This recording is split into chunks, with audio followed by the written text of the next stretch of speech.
Arachnids maintain the remarkable ability of revolting many of those who see them.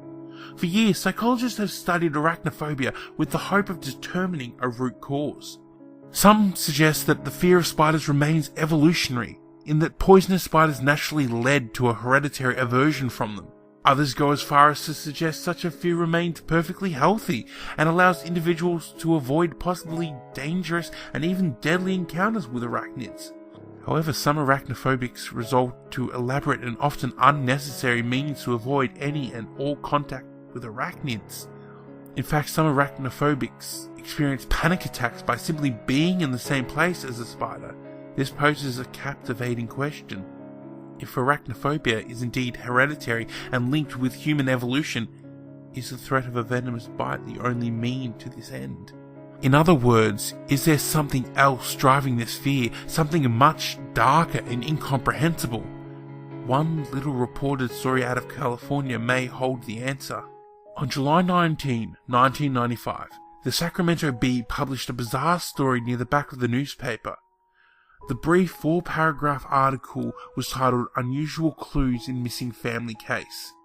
According to the article, the Lamotte family had disappeared after a brief vacation at Yosemite National Park just 1 week prior.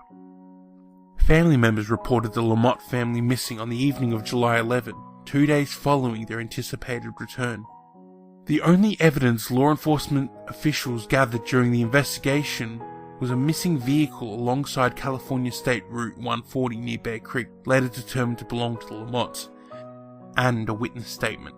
The article states that analysis of the recovered vehicle, although revealing no signs of an internal struggle, exposed disturbing new details regarding the fate of the missing family. Investigators discovered the presence of tiny bite marks on virtually every surface of the car, both internally and externally. The marks, according to the article, were determined to be completely identical to arachnids throughout the region. The witness statement remains equally troubling. The article states that Miss Sandra Milton, a waitress at the Bear Creek Cafe located roughly 200 yards from the site of the missing vehicle, remains the only witness in the entire investigation. According to her statement, at approximately 11:15 p.m. on the night of July 9, the ground seemed to shake, and there was a sound like clattering feet coming from outside. It was deafening.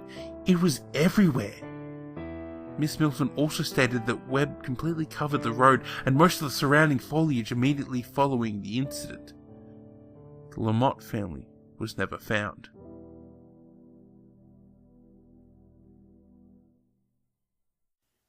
Hello and welcome to another episode of 5 Questions with a Scarecrow, where we ask all your favourite scarecrows.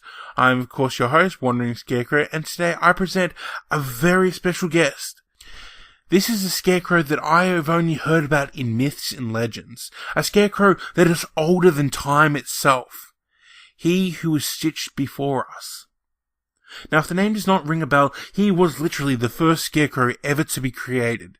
Older than Grandpa Crucify himself, and is said to be on par, if not stronger, than the elder gods from Lovecraftian history.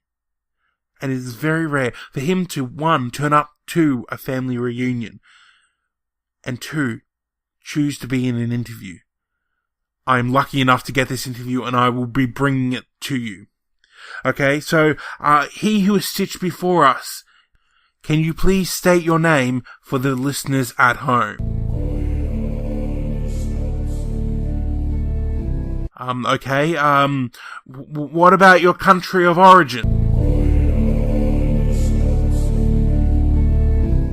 Listeners, I don't know if you're picking this up, but he who is stitched before us is just staring at me. A stare that sends shivers down my wooden spine. I've never felt this way before, not even when I pissed off great Uncle Crosidon. This must be what true fear feels like. Well, thank you.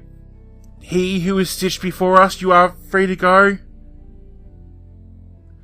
I think I'm going to pass out for about half an hour.